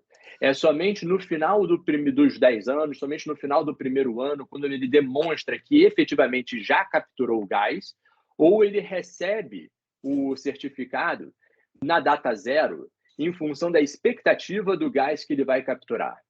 É por ano, tá? Você tem aquela expectativa que a gente fala que por ano é safra, tá? Então, a safra de 2020, por exemplo. Então, mesmo que você tenha, vamos supor que hoje a gente registra um projeto no Verra de RED+. Mas no projeto a gente já vê que você, proprietário da terra, já tem preservado aquela área há uns 2 anos. Então, você tem a possibilidade do projeto retroagir. Então, você pega desde 2020, né? Que hoje a gente está falando que é 2022. Então, você tem desde 2020 e conta 30 anos, até 2050, tá? Então, por ano, você tem essa expectativa. Desculpa que está tendo um problema aqui em casa. Você tem essa expectativa de quanto que você vai deixar de emitir de CO2 na atmosfera. Então, é por ano. E o contrato que você tem entre a empresa de consultoria e o proprietário da terra, nesse caso, você tem, em regra, um contrato de 10 anos da elaboração do projeto e do registro no VERRA. Só que, nesse contrato, como eu disse, você tem as porcentagens desses créditos que são transferidos para essa empresa. Então, é dessa forma que ela pretende ser remunerada. Então, durante esses 30 anos, você já tem essas percentagens, tanto que o proprietário, ele também ele é considerado como proponente, mas a empresa também, tá? Então, tem essa situação que é o que eu mencionei, né, mostrando o projeto lá no VERRA. Interessante. Tatiana, mas deixa eu te fazer uma pergunta, acho que para deixar mais claro. Com relação à expectativa de 2022, Sim. Tá? O crédito, ele é dado em janeiro ou ele é dado em dezembro? Ele é dado em janeiro. Em janeiro, ele é dado Isso. antes, então. Sim, é a expectativa, né? E se Então, por tiver isso que- algum problema, uma queimada, alguma coisa, como é que faz? Então, essa é uma questão que a gente discute bastante. Daí você tem essa questão da inexistência do crédito, né? Em que pese ele tenha sido dado antes pelo VERRA, e você tem essa questão da multa, que é o que as empresas elas acabam cobrando do proprietário. Entendeu? É bem difícil, assim, isso do VERRA, né? Mas cada plataforma é de uma forma. Então, você tem o GCC, que é de energia, que é de outra situação. Então, Rodil, aí eu faço eco à tua preocupação.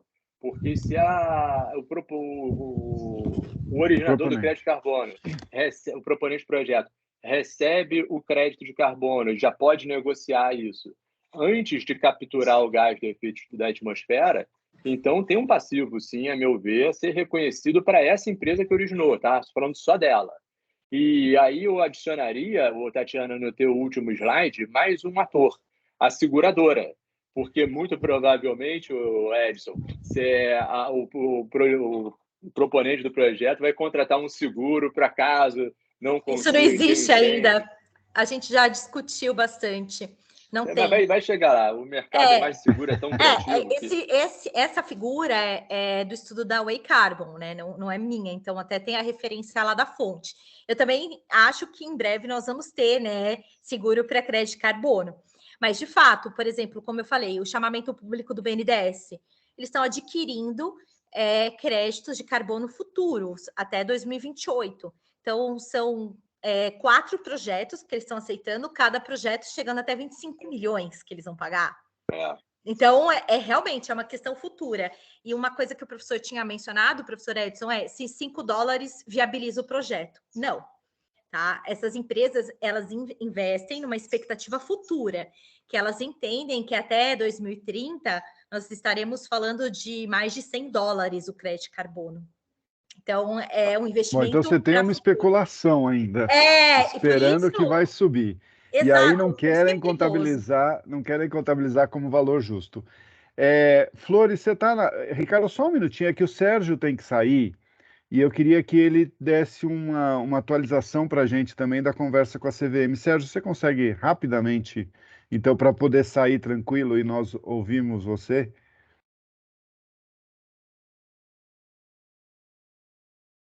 Se é que ele está aí ainda. Tá, vamos lá. Estou aqui ainda. Eu derrubei a outra reunião lá. Eu até brinco, né? As mulheres nessa pandemia, nós homens estamos fazendo 1.1 coisas, né? Então eu liguei na outra reunião, mas eu tive que desligar, senão não... Era 1.3 e eu não consegui. Mas rapidamente, Edson, o objetivo lá da reunião com a CVM era a gente entregar o caderno de desconto para eles, autor pedir, né? E aí, como teve um tempo, a gente perguntou sobre questões ISSB. Aí até voltando um pouco na fala do Flores, né? Realmente é importante a gente participar dessa construção, né? A Brasca, através da CANC, né, que é a Convenção de Auditoria e Normas Contábeis da Brasca, junto com a CESG, a gente tem feito um trabalho conjunto para ir respondendo essas normas, né? Essas audiências. Mas um ponto importante que também aí da fala do Flores, né, é em relação à CVM. A gente perguntou para a CVM em relação como será a adoção aqui no Brasil das normas. O ISSB tem a consulta, a gente responde, né? vai ser traduzido aqui pelo CBPS, mas e a CVM? Né? Por quê? O processo hoje do CPC, ele é claro, traduz, chega aqui, publica conjunto, todo mundo já está bem no final, né? Porque a gente tem que interferir lá, né? Poder contribuir lá. Faz a tradução, alguns ajustes, a CVM aprova, né? O que a CVM comentou, né? Qual é a nossa preocupação? Pô, não tem legislação. A CVM está ciente dessa questão, né, de que não tem legislação, mas eles acham, ele falou, pô, realmente a gente acha que tem dúvida, eles também não sabem que caminho vão tomar, mas eles dizem que há defesas para que essas normas, né, do ISSB sejam aprovadas aqui no Brasil sem alguma alteração legislativa. Tá? Então tem as duas posições, né? Eles alertaram a gente também que... Alertaram não, né? Eles estão aguardando o que a IOSCO vai fazer, né? A IOSCO é a CVM das CVMs. Ele falou, ó, existe uma tendência da IOSCO efetivamente a apoiar as normas ISSB. Quando eles tiverem isso, aí eles vão ter algo mais firme para posicionar o mercado, tá? Esse foi o ponto que a gente discutiu com a CVM. Uma última coisa que a gente falou com a CVM, até realmente desculpa, Tatiana e Luciano, realmente eu vou ter que sair, mas a gente questionou aí do ponto das empresas, das companhias abertas que, por exemplo, são listadas em Nova York. Existem as normas SEC que estão saindo, parece que até teve um problema nas audiências. Existem as normas ISSB. O que é a preocupação de algumas empresas?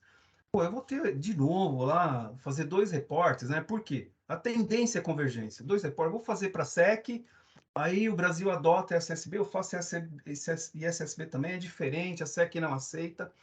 O que a CVM falou, né? Eles também estão atentos a isso, mas que até o momento, né? Não sei se o Flores até abriu o vídeo, se ele sabe de algum detalhe adicional. Até o momento, não existe essa questão dessa próxima convergência, né?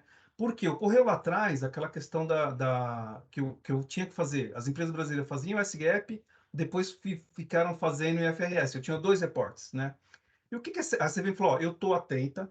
A ideia é sempre optar pela convergência para reduzir o custo de observância. Tá? Então, dessas discussões aí foram essas as questões. Em relação ao tema que a Tatiana comentou, né, e a Luciana, nós não optamos por não perguntar para a CVM. Por quê?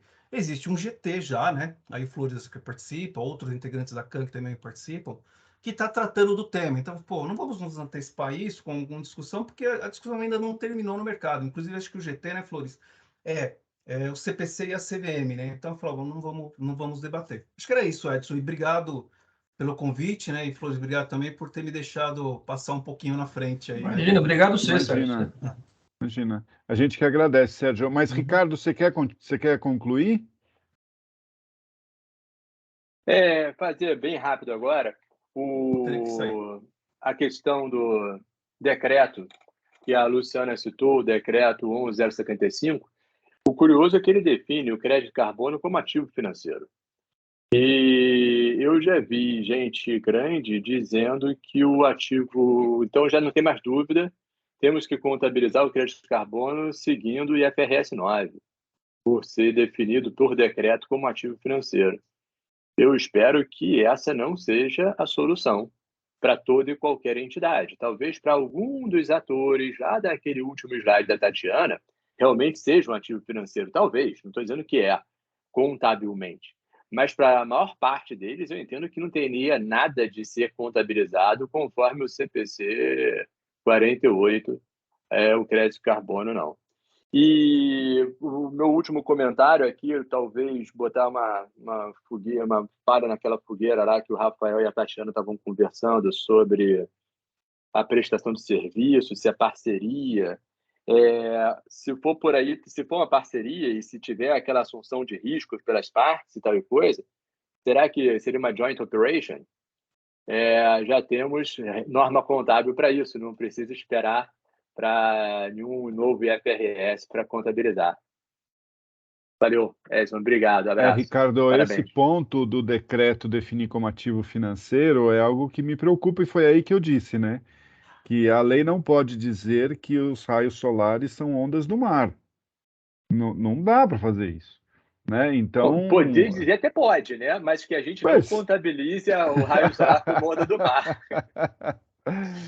Vejam Então. o patrimônio líquido das cooperativas, que elas estão contabilizando como patrimônio líquido, porque a lei disse que essas cotas resgatáveis nas cooperativas são patrimônio líquido. E é assim que elas estão contabilizando, e o Conselho Federal acatou. Bom, mas o Conselho Federal tem autoridade para determinar a regra contábil. Então, aí é outra questão. Não está muito simples. Flores, nos atualize também com relação à discussão contábil e dê sua opinião. O Sérgio comentou da existência desse grupo técnico, né? Chamava GT Criptoativos e Crédito Carbono. A gente fatiou ele, porque são dois temas que, apesar de ter o intangível como figura comum, na verdade, tem situações muito específicas, né?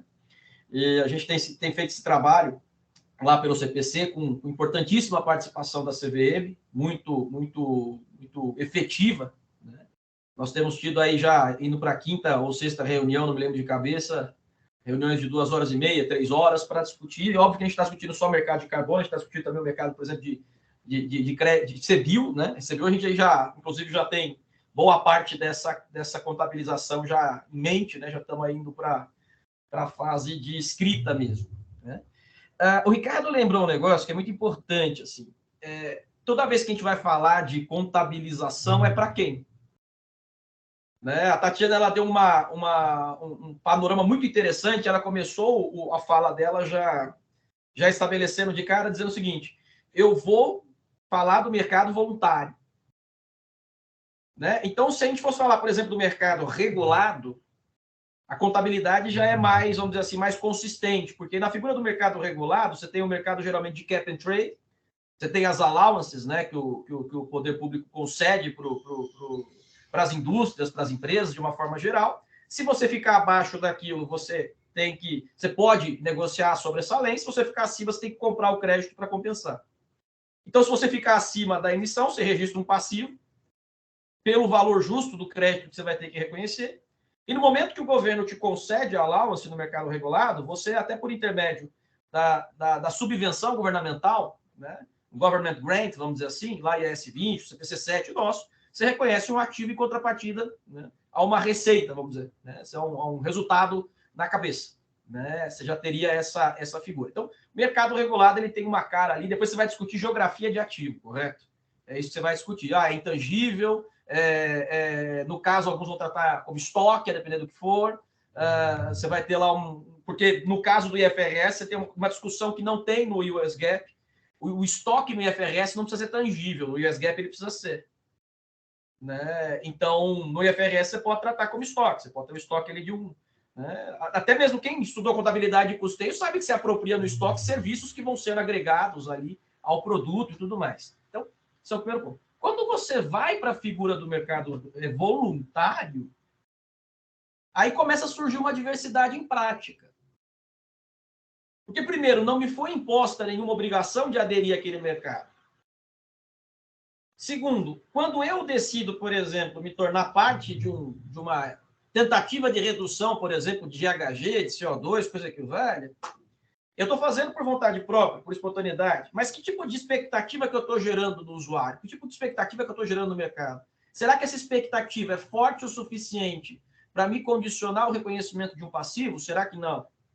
É uma discussão mais aberta. Né? Se eu pego, por exemplo, a figura do originador do crédito, que momento que o crédito surge no balanço dele? A gente estava tendo uma discussão até um pouco, uns 20 minutinhos atrás, 5 minutos atrás, né, sobre essa relação.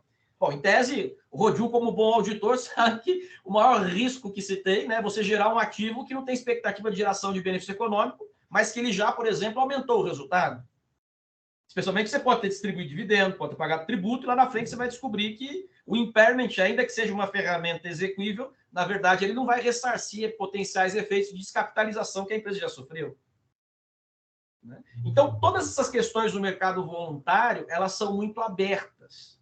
Por isso que a gente tem essa quantidade de dúvida. Quer seja para o originador, porque, veja, o modelo... E aí você tem todo um ecossistema, como bem narrado pela Tatiana, de empresas que assessoram, de alguma forma, na realização desse negócio. Só que o modelo de negócio dessas empresas, muitas vezes, pode não estar vinculado ao crédito carbono, ou ao fato dele dar certo ou não.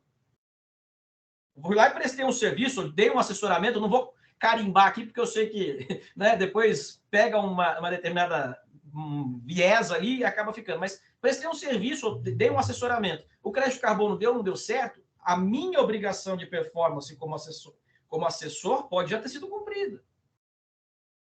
Né? Então, a gente ainda vai ter muito trabalho pela frente no mercado voluntário, não, porque, assim, é um ecossistema vivo, ele cada vez mais novos, a fauna vai se multiplicando, né? Mais animaizinhos vão surgindo aí nessa cadeia, e cada um com uma função diferente. Então, eu acho que essa taxonomia, a priori, ela é importante. Mercado voluntário, mercado regulado.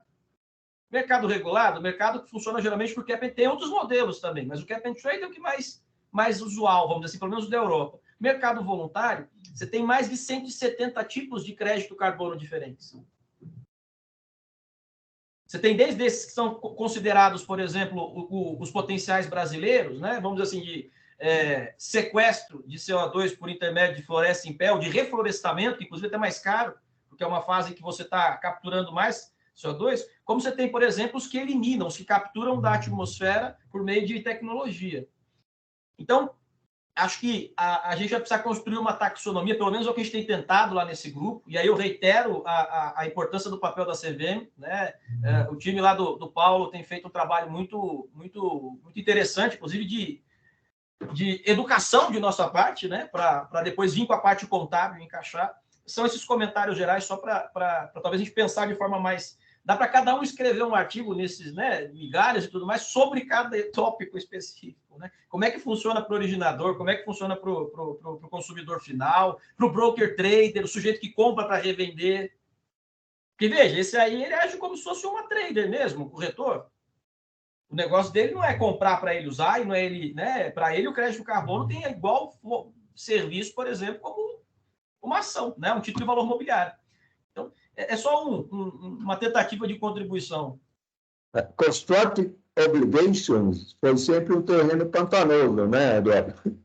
Sem dúvida, né? Porque o que é um elemento fulcral para você estabelecer que tem uma obrigação construtiva em curso? Né? Esse marco ele não é fixo, né? Excelente. Ricardo. É só para aproveitar a fala do Flores e lembrar então o seguinte: quando tivermos o mercado regulado e o governo conceder as allowances, vai ter mais um artigo lá no Migalhas, que é como que o Estado deve contabilizar a concessão desse direito, desses allowances para as empresas. Claro, a contabilidade pública precisa reconhecer isso. E só para lembrar, naquela esquizofrenia que o Eric comentou no início, que tem uma discussão no IPSASB da elaboração de guidance para a elaboração de relatórios de sustentabilidade por parte dos entes públicos. Então, ao mesmo tempo que as empresas privadas estão seguindo aí o ISSB, o IPSASB está trabalhando em uma iniciativa semelhante para entidades do setor público. Muito bom.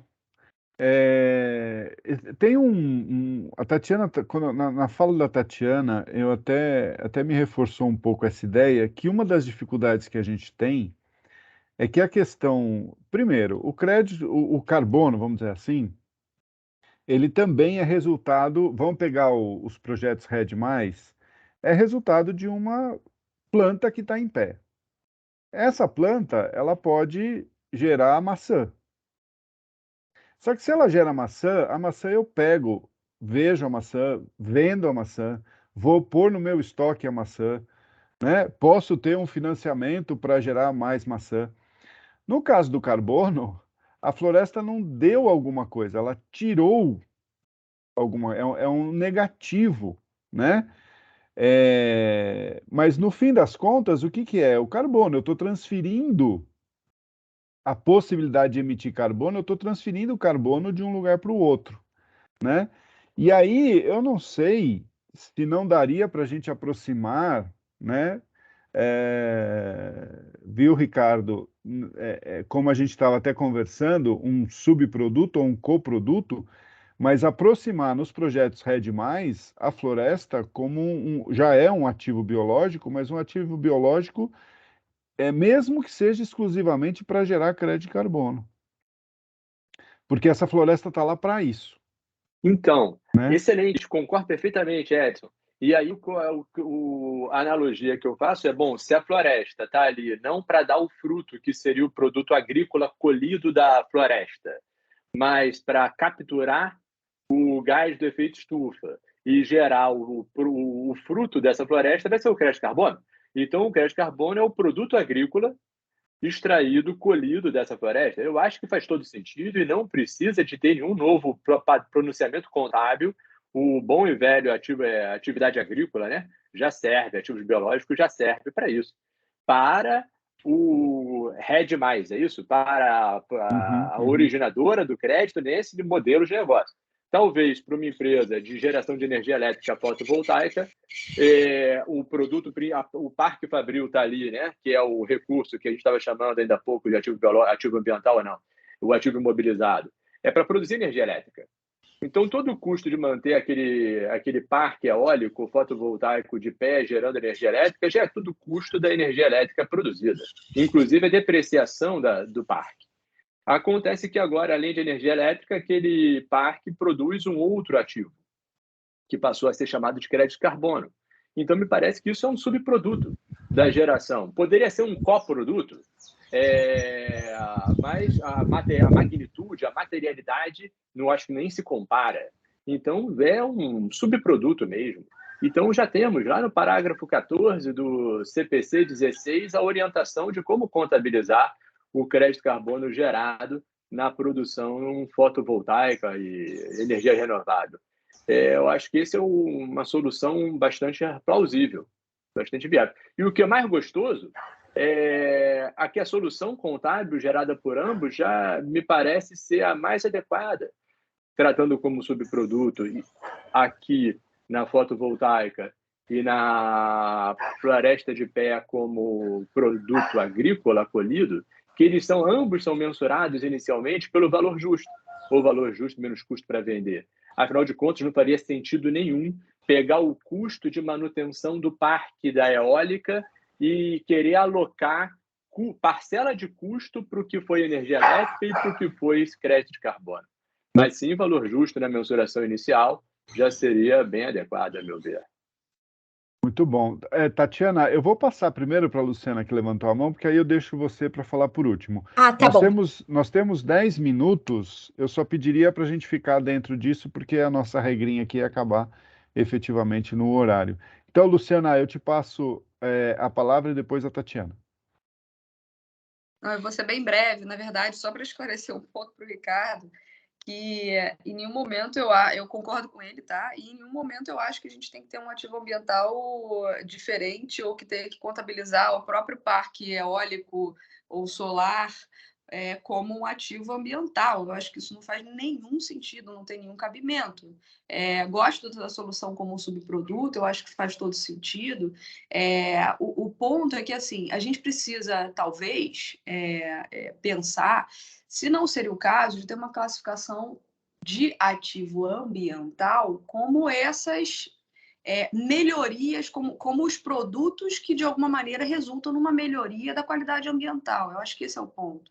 E aí, talvez, a gente tenha alguma similaridade e me preocupa um pouco, a gente precisa ter uma definição de natureza jurídica, porque assim, o crédito de carbono é um tipo de ativo ambiental, porque ele, de alguma maneira, ele quer dizer, o crédito de carbono, para mim, já é um título gerado a partir de um ativo ambiental. Quando a gente fala da floresta, por exemplo, quando a gente fala, eu gostei da fala do Edson, que disse que, na verdade, quando a gente fala de RED, a gente está transferindo carbono, porque o carbono está no estoque também, o carbono está dentro da árvore, né? Está na árvore que cresce, isso também é o carbono. Então, assim, eu acho que a gente talvez precise pensar, se não é o caso, né, de ter uma definição talvez meio comum para o que é o ativo e para o que é o título representativo desse ativo que é comercializado efetivamente, né?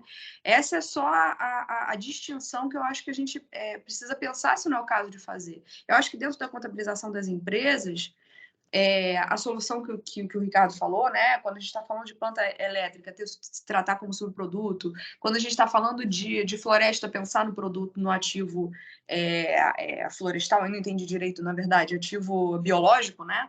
Eu acho que resolve muita coisa, mas precisa de alguma alteração na norma para fazer isso, né? Ou a gente já vai ter esse entendimento? Não sei, eu acho que faz mais sentido dessa maneira do que a gente criar um treco diferente e pior, de chamar o crédito de carbono de ativo ambiental, porque eu acho que ele não é.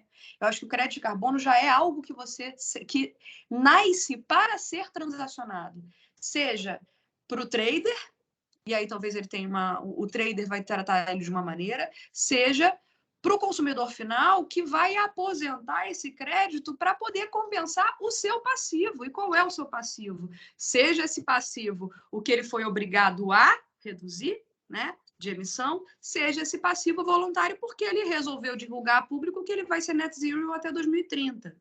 Né? Se a gente vai caracterizar isso na contabilidade como passivo ou não, aí é uma outra discussão, eu deixo para os contadores, mas na leitura leiga da contabilidade, que é o meu caso, ele está assumindo um compromisso público e, inclusive, está gerando litigância a partir daí. Tem muita gente brigando e questionando, e a Shell tomou uma pancada há um tempo atrás lá na Holanda, porque em algum momento disse no relatório que iria reduzir. Né? Então, um dos argumentos foi esse. Então, assim, no direito, e aí a Tatiana vai me entender melhor, a gente diz que obrigação se constitui de duas maneiras, por lei ou por contrato. Né? Quando eu assumo um compromisso público, de alguma maneira eu estou fazendo um contrato com a sociedade, estou dizendo que eu vou reduzir. Então, se eu reconheço ou não isso como um passivo, é uma história, eu deixo com vocês. Mas a gente precisa pensar, eu acho, mais isso. E eu gostei da tua solução. A gente depois conversa até mais sobre isso, que eu acho que pode ser uma boa solução. Obrigada. Luciana, eu penso mais ou menos igual a você, gostei. A minha grande dúvida é no caso da aposentação do crédito, porque aí você está consumindo aquilo. Então, eu não sei se você não está consumindo o ativo efetivamente, ou se você está consumindo o certificado. Você não está consumindo certificado, você está consumindo o carbono gerado por aquilo. Então, tem algumas particularidades que eu ainda dá um nó aí na minha cabeça. Bom, Tatiana, eu te passo a palavra, você tem alguns minutinhos ainda, e aí já aproveita, já faz suas considerações finais. Eu, desde já, agradeço, foi excelente a sua participação aqui. Obrigada, professor. Bom, eu só queria ponderar aqui, então, o que o Ricardo ele mencionou, eu também estou de acordo, porque se formos ver o crédito de carbono de RED+, como um produto, a gente já entra mais ou menos na discussão lá nos Estados Unidos, que é uma commodity ambiental, né? Agora, em relação à questão da energia, eu estou de acordo, porque em que pese seja, entre aspas, mais fácil de gerar do que manter a floresta em pé, você tem muito mais investimento. Então, né, não seria, nesse caso, o produto, seria um subproduto. Então, é algo assim que eu também já vivenciei na prática, uma questão envolvendo energia. E, por fim, eu gostaria de agradecer, principalmente ao professor Edson, pelo convite. Eu gostei muito de participar, de poder compartilhar minhas experiências na advocacia, nessa área que é uma área nova, embora a gente já tenha uns 20 anos no Brasil, né? Mas agora que está despontando. E eu acho muito interessante o jeito que a gente pode contribuir para implementar cada vez mais as práticas de ESG. No Brasil, infelizmente, a gente tem uma carga tributária muito excessiva e que muitas vezes ela inviabiliza, né? Ainda mais por conta dessa insegurança, essas práticas por parte das empresas. Então, é um apelo que eu faço da gente tentar contribuir o máximo para que todos nós possamos pensar num futuro muito melhor para nossos filhos, nossos netos, que eu acho que essa é a nossa função aqui no dia de hoje, principalmente nessa questão do tributário, como que o tributário e a contabilidade eles podem viabilizar essas práticas de preservação ambiental. Muito obrigada a todos, eu fiquei muito feliz desse debate.